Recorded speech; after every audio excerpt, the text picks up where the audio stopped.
Good morning and welcome to our Sunday service on Facebook Live.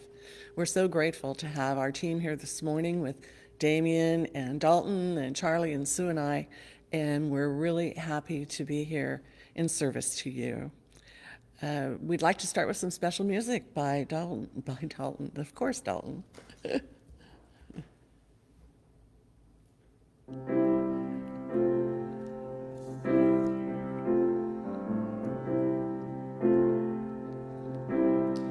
I can change the world with my own two hands, make it a better place.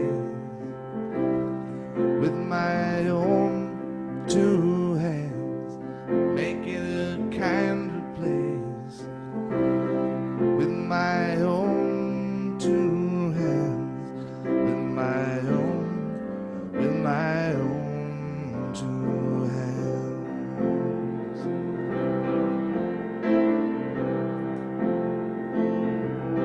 I can make peace on earth with my own two hands. I can clean up the earth with my own two hands. And I can reach out to you with my own two hands, with my own two hands.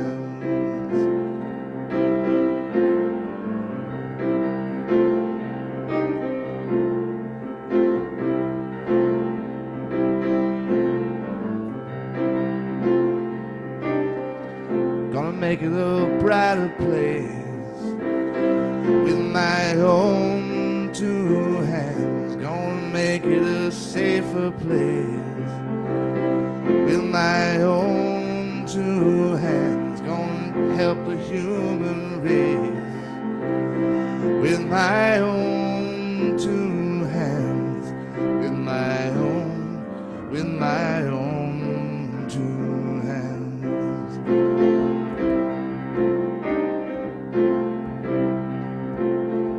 I can hold you in my own two hands, and I can comfort you with my own two hands. But you got to use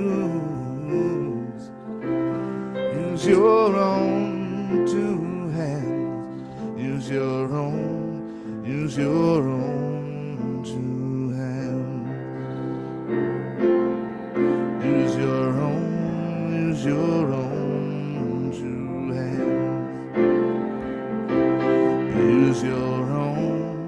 Use your own two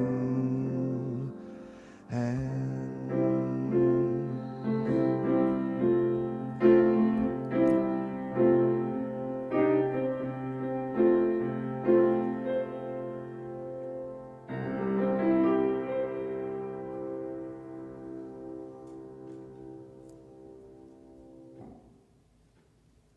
Thank you so much. That was really beautiful. Great way to start our morning.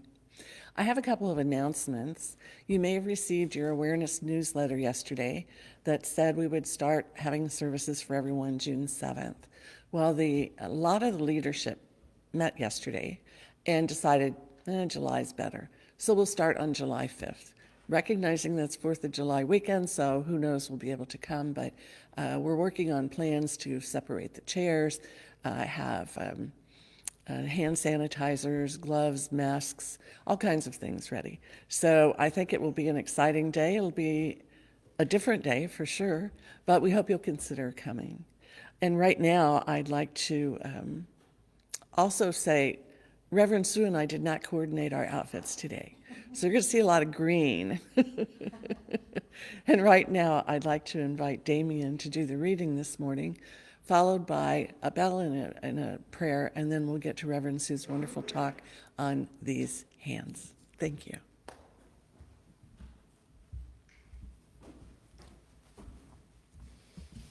Good morning.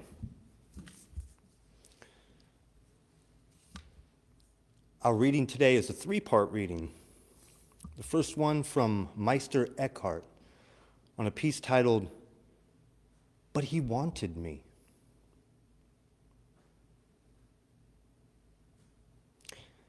The whole world in our hands. I could not bear to touch God with my own hand. When He came within my reach, but He wanted me to hold Him. How God solved my blessed agony, who can understand? He turned my body into His. That's Meister Eckhart. And another piece from a children's song by Swami Sivananda. I will read the lyric. This piece is titled "The Body." Two little eyes to look to God. Two little ears to hear His words. Two little feet to walk His ways. Two little lips to sing His praise. Two little hands to do His will. And one little heart to love Him still.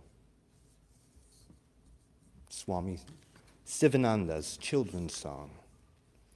And then finally, the last piece from Saint Teresa of Avila. This piece is titled, "Christ Has No Body." Christ has no body but yours. No hands, no feet on earth but yours. Yours are the eyes with which He looks compassion on this world.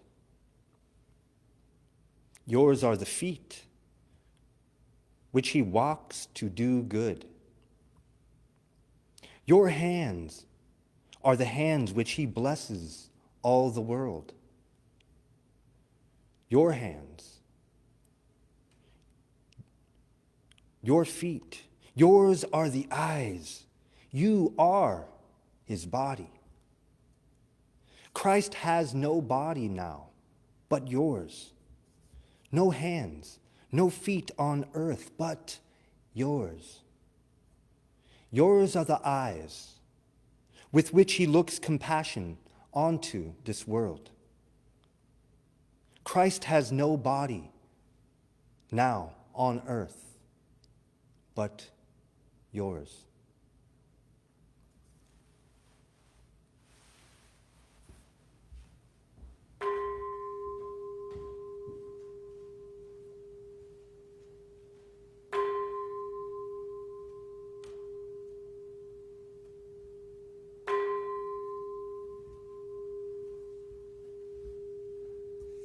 So please join me in a prayer, our prayer of positive thinking, also called spiritual mind treatment.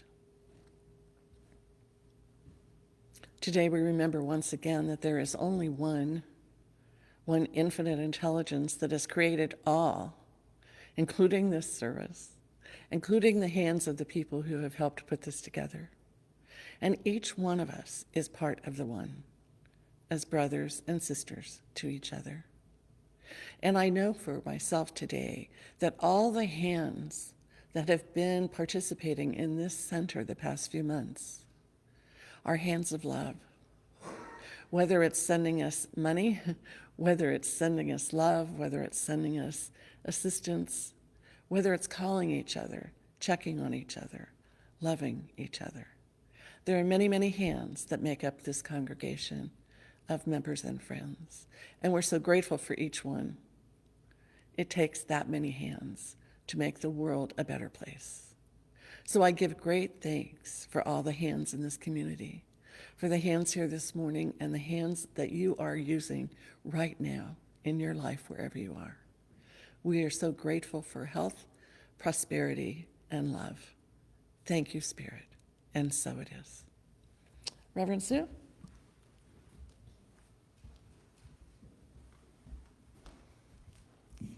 So as you can see what I'm wearing, that's what Mary was talking about, our green colors. We surprised each other. Good morning.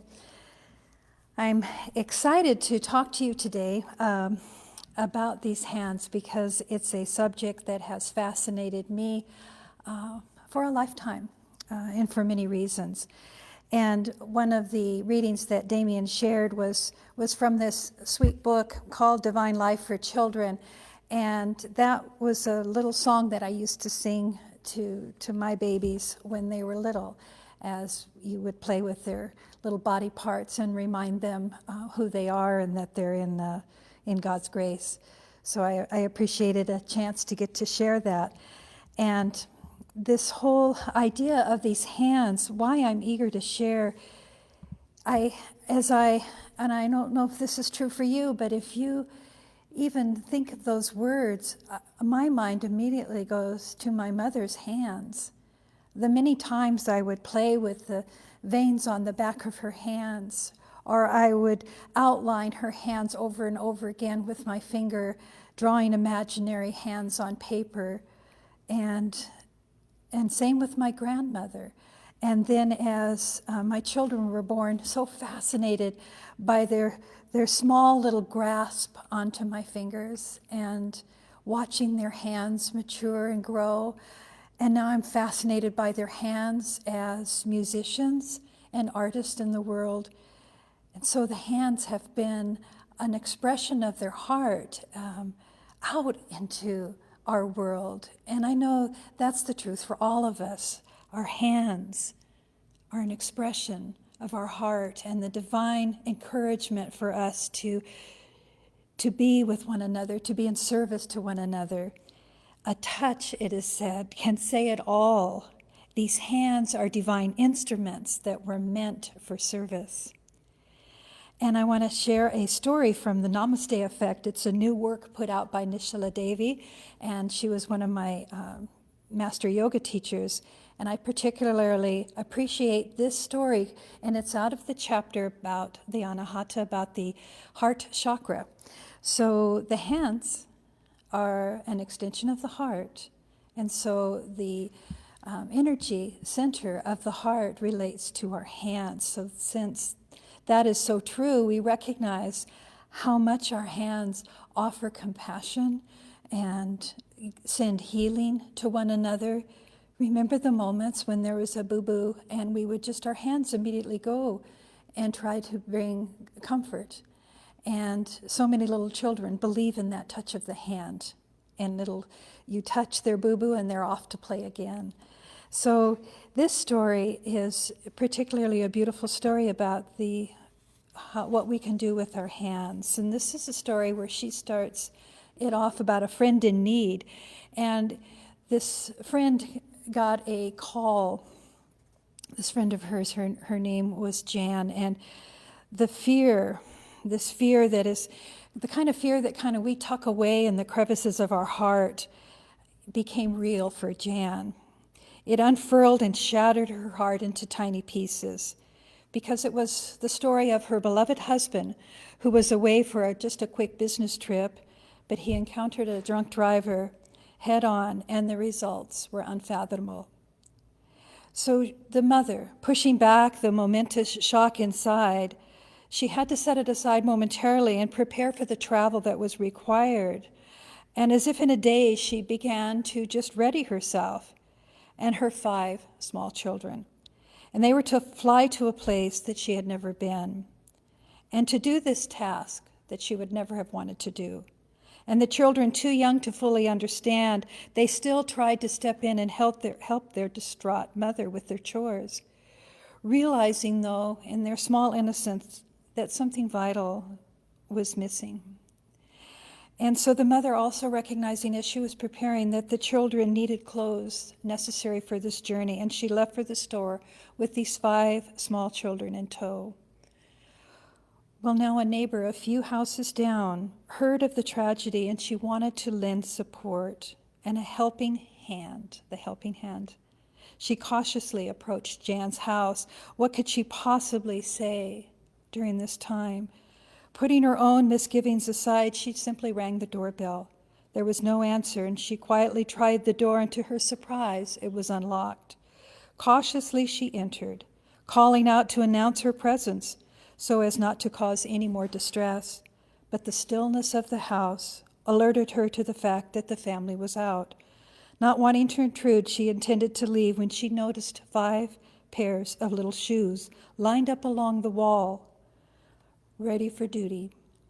On a closer inspection, she saw that the shoes were quite dirty and very scuffed, typical of small children's shoes. She smiled and began to walk away. But at that moment, the idea flashed through her mind.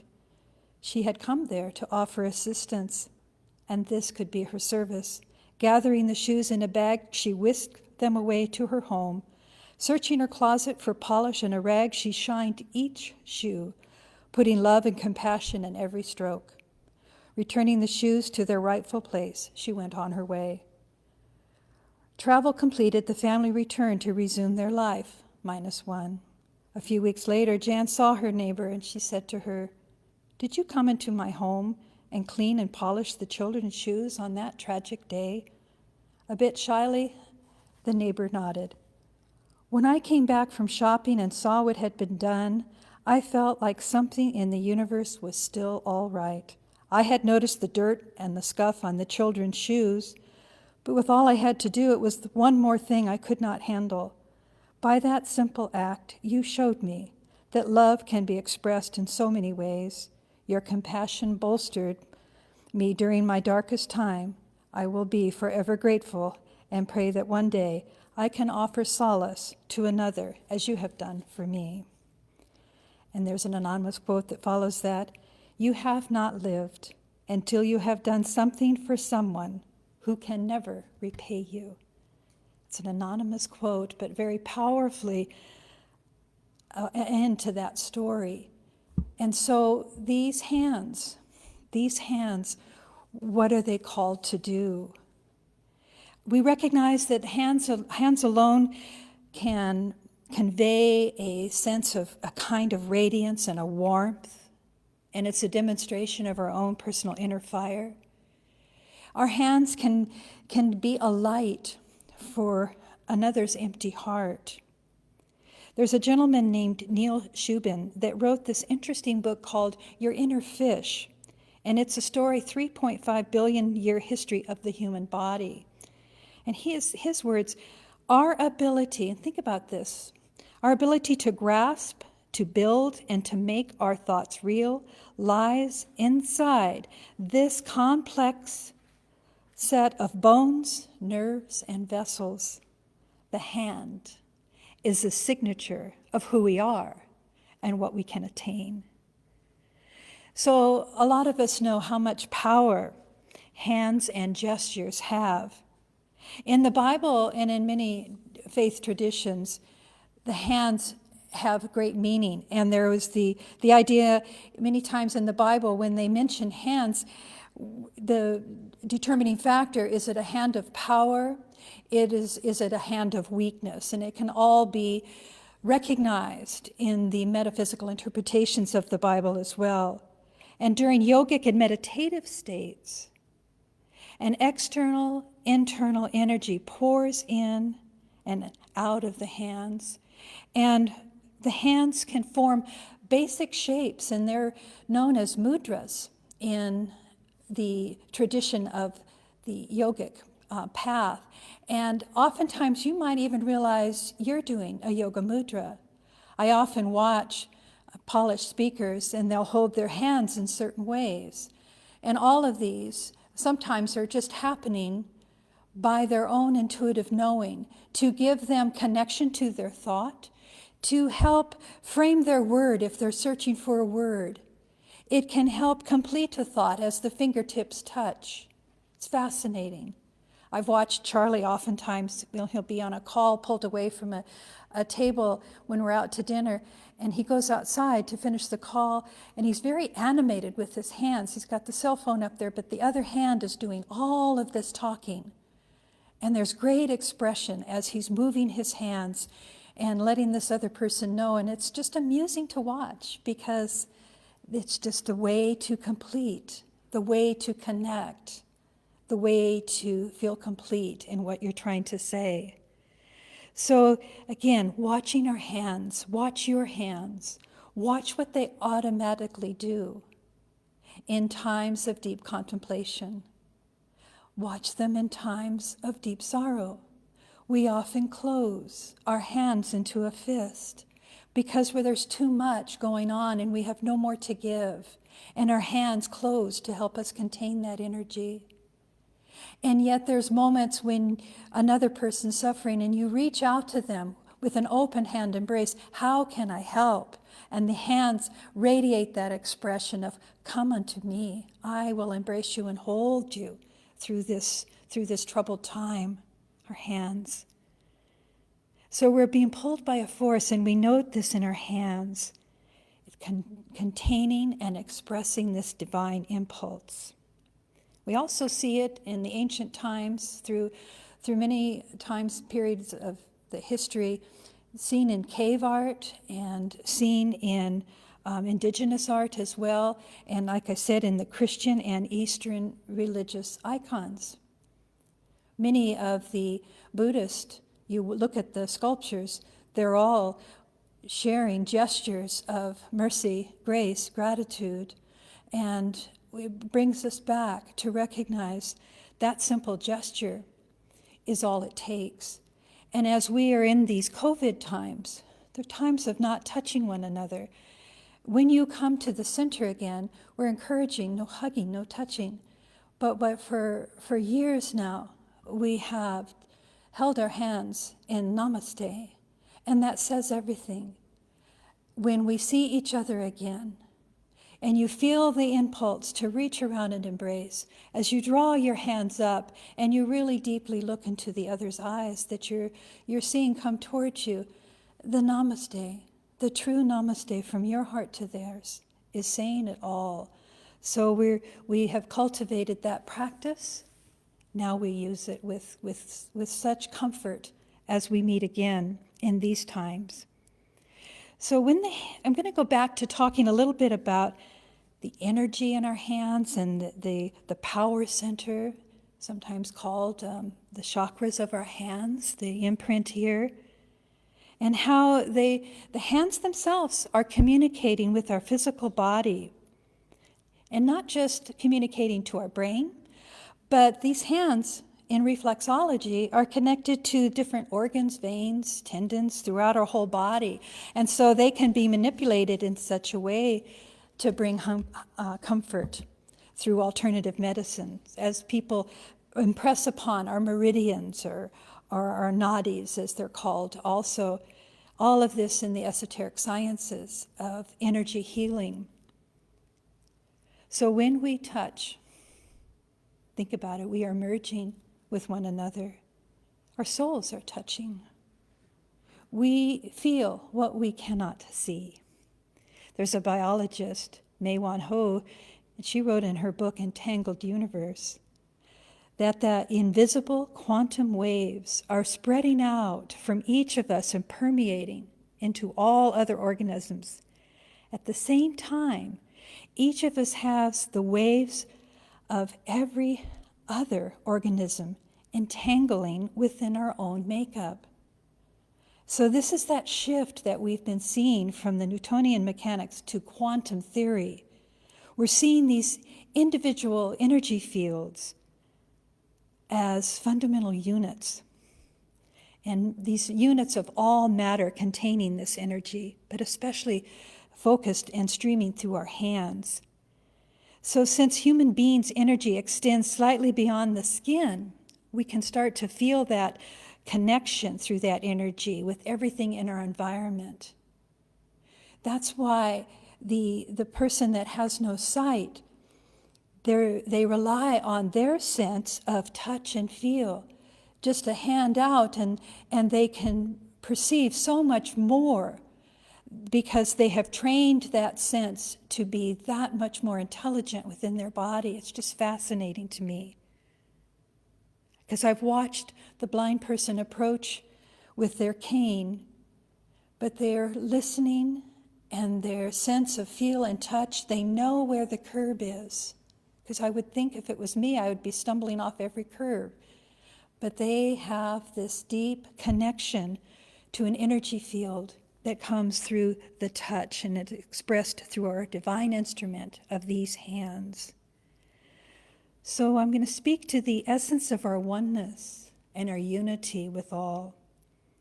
Our bodies, we've spoken of, are the manifestation and of divine thought.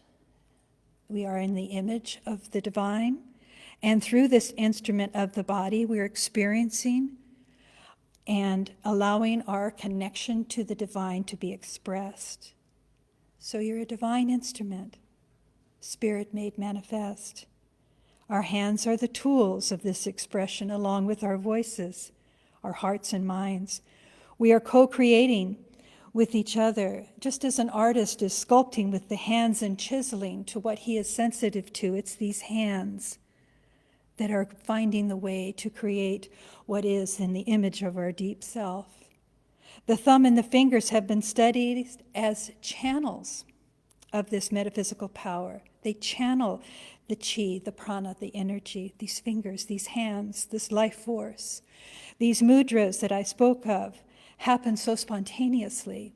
As I'm watching my grandsons develop, I'm watching their hands very closely, and oftentimes in their trying to understand the mobility of their body and to learn a new skill of sitting up or moving about, I watch their hands rest in natural mudra. The fingers draped in such a way, one hand open, one hand down over the knee. Classic position that you've seen in many Buddhist sculptures of Kuan Yin and the Buddha. This message of completion. And I'm just so amazed by that, in the wonderment of my own mind, no science behind it, but just watching the natural order of this energy being expressed through our hands. So happening spontaneously, and also they have done great study on engineering these so that you can choose different mudras to invoke certain powers within you, certain forms of concentration. This sense of the Danya meditation pose where you just put one hand into the other and you barely touch your thumbs, you barely touch them, and you rest them in your lap. Such an example of my mind is open, I am still and quiet, and I hold that single grain of rice between my thumbs. And we watch for the silence to overcome us. It's connecting channels in the body to quiet us, to bring us to our true deep self. So, as I mentioned, the artist, the sculpting, the way their hands are guided intuitively, recognizing that all of this is us opening to our spirit, using our hands to light our way. And the work of our hands is grounding us in the sense of touch. So whether you're a gardener, a masseuse, a writer, a chef, a surgeon, midwife, musician, artist, whatever, there's a call to our hands that is engaging us with our work. A nurse could not be a nurse without her hands. So often you still see, do I have a fever? And our hands reach up to determine that before we go get the thermometer, before we go get the other tool.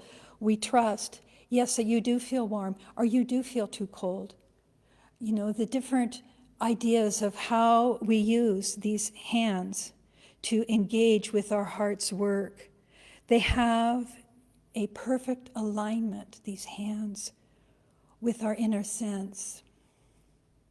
And we watch for the inspiration and get in touch with the life-giving potential that our hands are direct conduits of. Teilhard de Chardin writes, in our hands, the hands of all of us, the world and life, our world, our life, are placed like a host, ready to be charged with divine influence.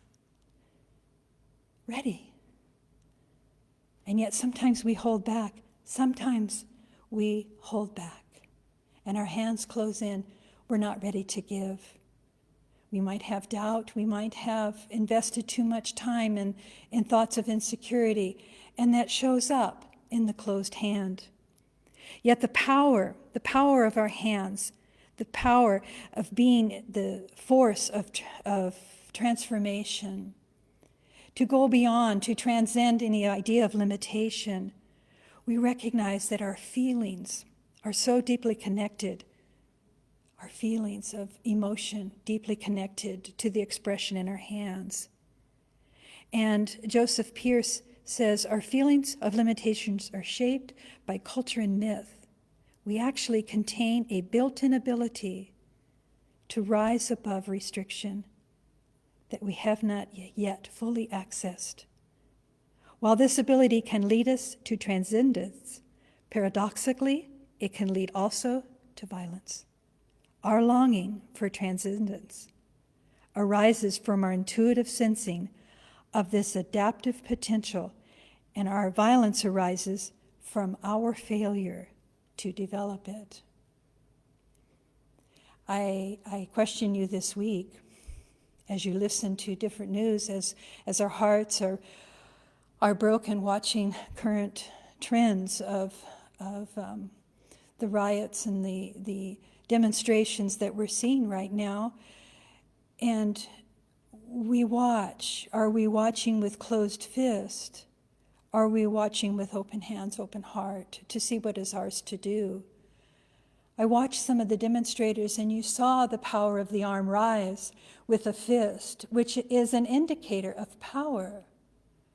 Not necessarily anger power, but it is a demonstration of trying to find our power back. Years ago, there was a beautiful movie called Brother, Sun, Sister, Moon, about St. Francis. The one piece in that film that really captivated me was when St. Francis came in his humble clothes, in his rags, with his fellow brothers to have the visitation with the Pope. And all of the religious brothers of the Pope all had their garments of great regal hats and cloaks and gowns and jewels and rings. And here comes the entry of this humble band of men. And they bow to the Pope. And the Pope was so taken by that, but his hand starts to tremble.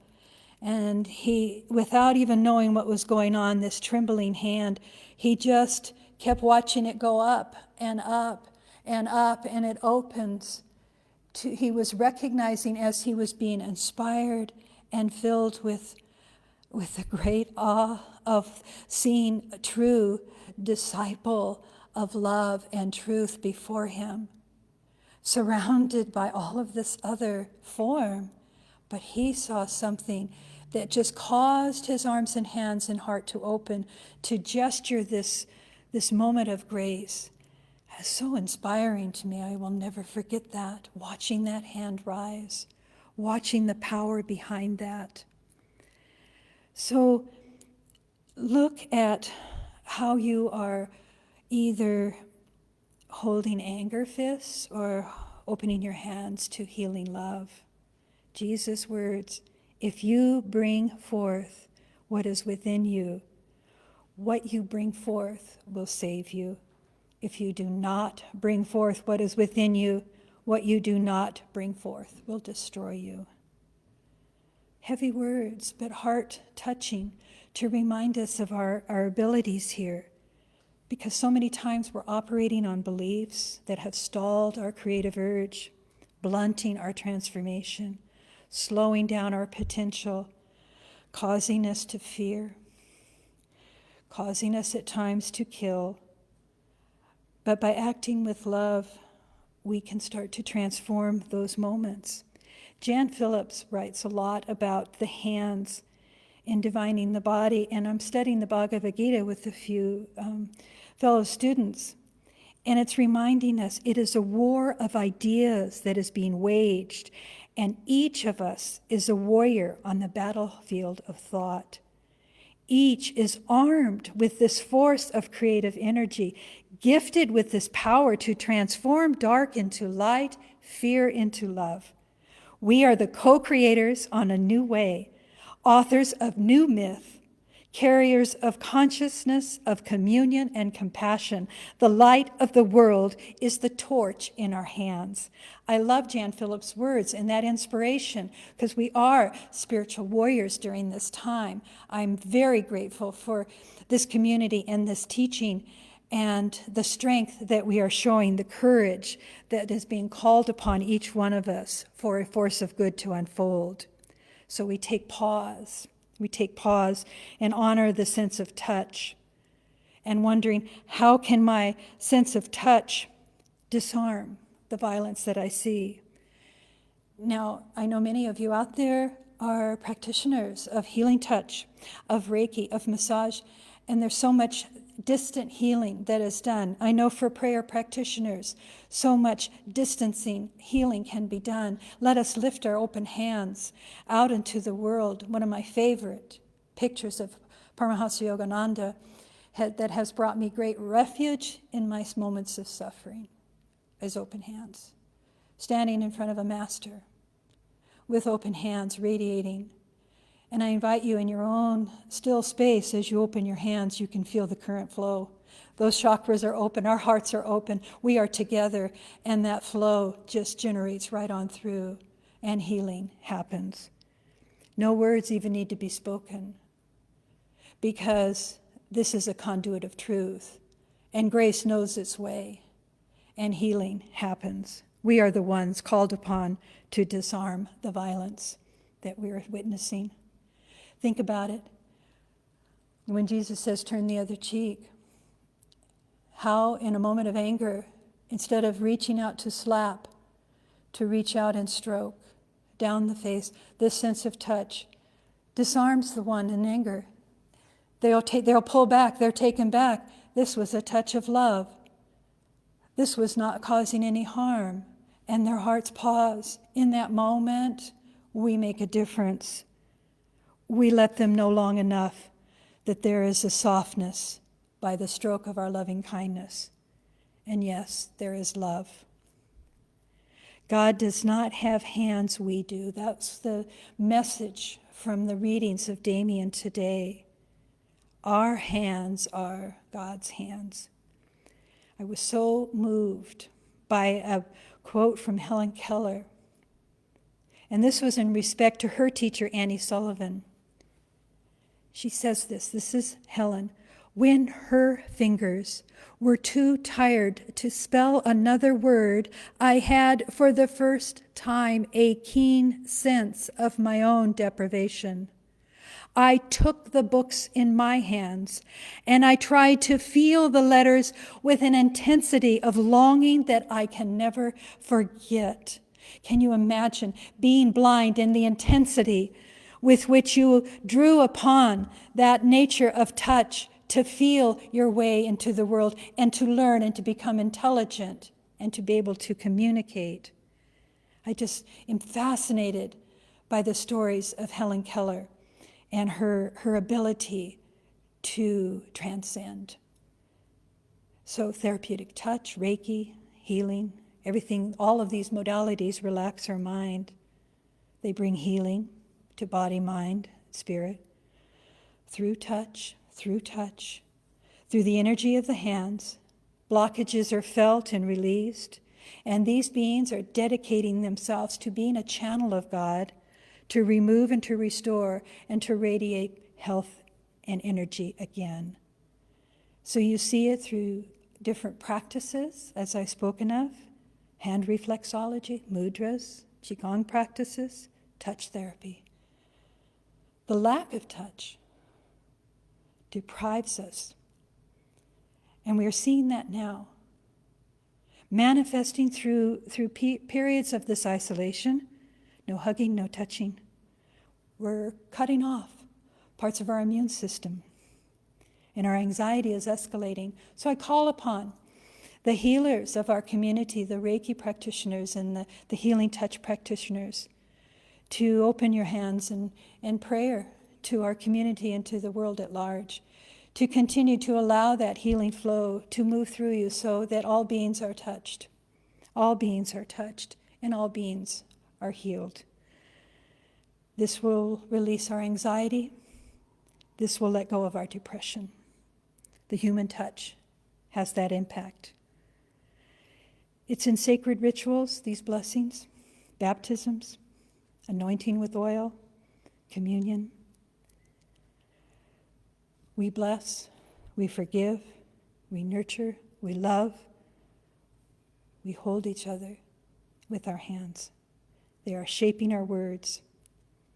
They are shaping our world.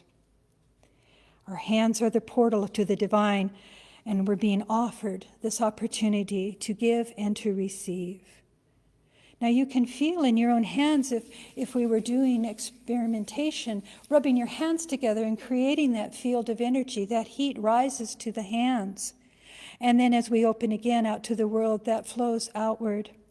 But maybe you need it for yourself. You brush your hands and you hold your hands gently over your own heart to bring that calming effect and to bring back a sense of deep connection to your sense of personal power. Ernest Holmes.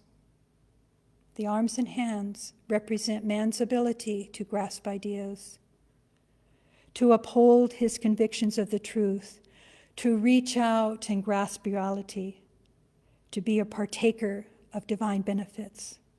Yes, we're calling forth this divine grace to move through us. We're calling forth this to be in service, to allow ourselves to measure this energy as we allow it to just simply flow out, but knowing that great work is being done. We are allowing our hands to be servants of our heart. Remember, we're touching from a distance, from afar, we're imparting love. There is so much about the brain chemistry and so much of the brain. Those areas of motor reflex, those neurons in our brain, so much of that area is taken over by just the imprints of fingers, thumb, palm, hands. It just almost takes up a whole hemisphere, this area. That's how important the messaging of our hands is, the neural networking of our mind. They've proven this. By where we touch, these areas in the brain light up. So think about some of these things as you go through your week, how you're using your hands, how you respect your hands, what hand is dominant, what hand feels like it has power. Notice the shaking finger feels like shame. Notice the finger up in the air just feels like a bright idea. Notice just how the pattern can shift with a moment of consciousness behind it. Notice how applause brings us joyfully together, allowing us to be exuberant in that passion. Just notice how many ways your hand waves with love, goodbye or hello. Just feel that sense of how many ways you are using your hands to express your heart and the feelings you cannot say. It is within us. Handshakes for friends, applause, outreaching, all of the different ways we realize the symbols have been shaped by the movement of our hands. So I'm going to close with an idea that I think is important to share about, back to Anjali. This is Anjali. For those that are listening to podcast, it is closing the loop, right hand to left hand. When the two hands magnetically come together, it is in the prayer gesture. It is the gesture of namaste when we say those words. I see the one in you as you see the one in me. Namaste. It is Anjali. So as we take ourselves through a practice, I'm going to invite Dalton to play some light music in the background, but you to hold your hands in the gesture of Anjali, to touch the tips of your fingers at the brow center, at the forehead, and just feel, may I see with eyes of wisdom. And then touch your lips, may I speak words of love and kindness to my world. And then the hands drop towards the heart in Anjali, in this mudra, this gesture, these hands coming together at the heart. We breathe and we feel. Just breathe and feel. You are closing the loop.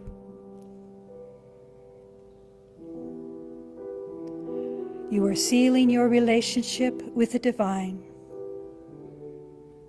You set your intention here for your greatest spiritual awakening.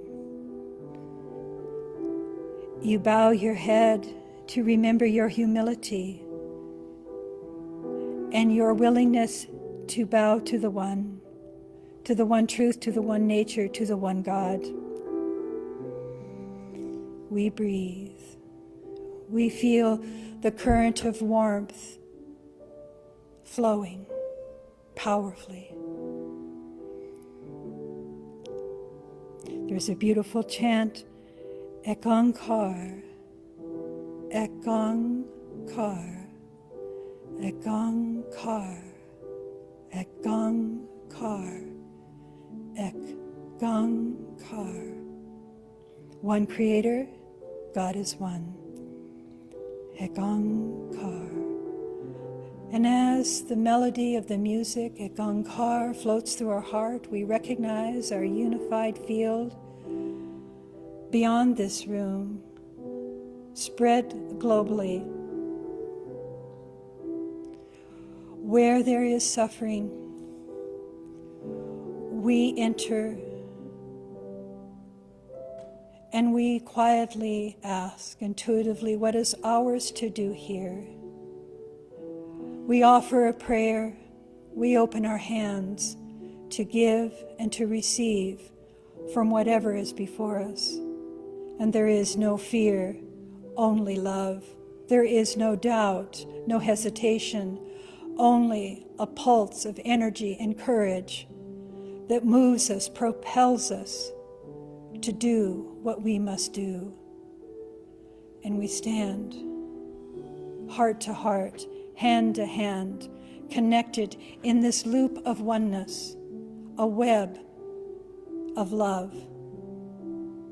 Now feel this as you start to peel the little finger away, the ring finger away, the third finger, the index finger, the thumbs stay connected, and the hands open, palms out into the room, and feel the warmth. Feel what you were holding. Feel it radiating out. The thumbs separate, and the hands reach out to the sides of you, and you feel your prayer moving out into the world. And you breathe, and you feel the quickening of the heart. Now the index finger on the right hand dips down to touch the tip of your thumb. Chin Mudra. It faces out into the world. It is connecting the thumb representing the God, divine, the index finger, the self, bowing humbly to meet the divine. The hand faces out, offering gesture of mercy, grace. Left hand, palm turns down, fingers draped towards the earth, to the mother. Thumb and index fingers join.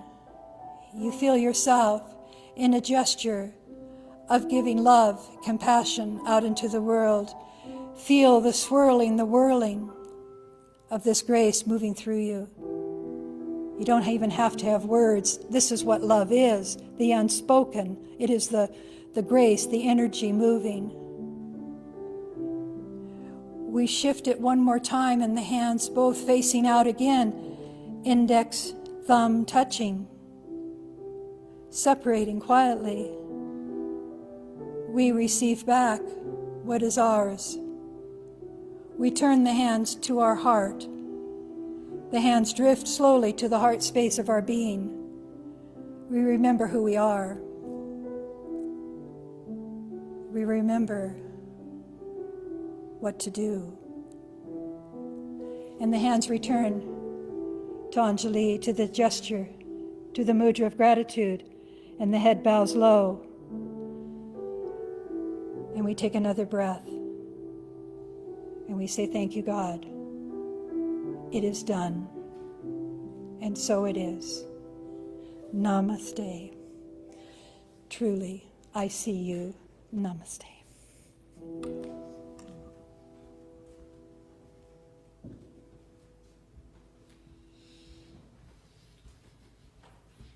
Thank you, Reverend Sue. That was powerful.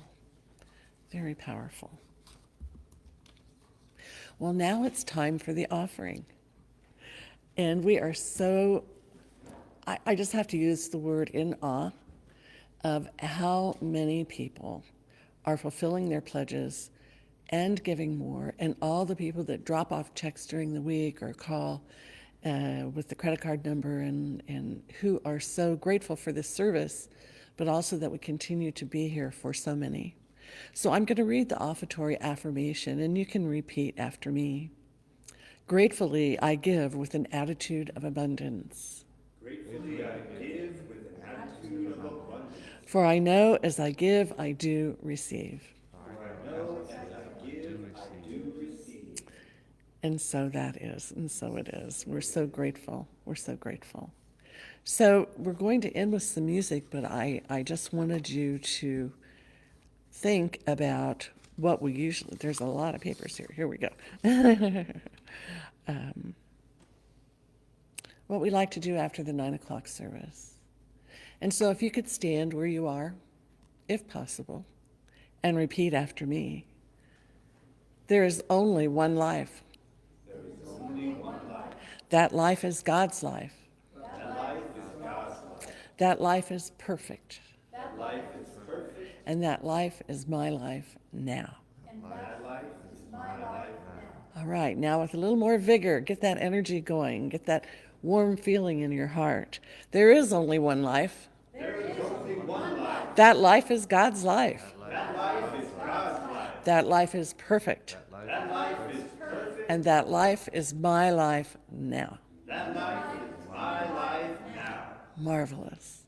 And now we'll end with some music from Dalton, and you just have a wonderful week. Thank you. If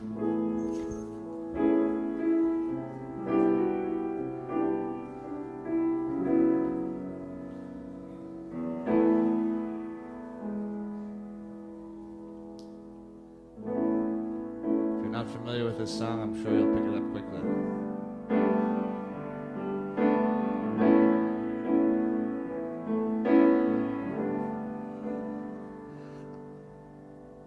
I send my love. That's not right, sorry.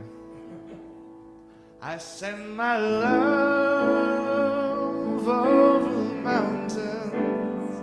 I send my love over the sea. I send my love into the heavens, and it returns to me. I send my love over the mountains. I send my love over the sea. I send my love into the heavens, and it returns to me. I send my joy over the mountains. I send my joy over the sea. I send my joy into the heavens, and it returns to me. I send my power over the mountains. I send my power over the sea. I send my power over the mountains, in the heavens.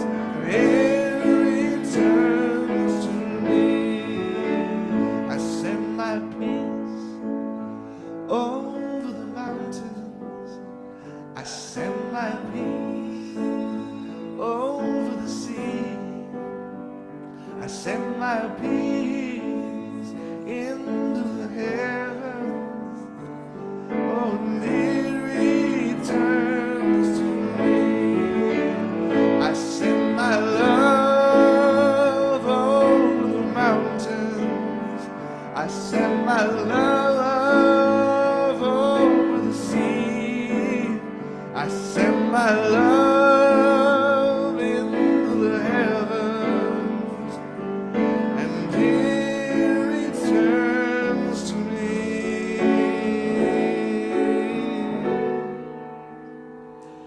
And it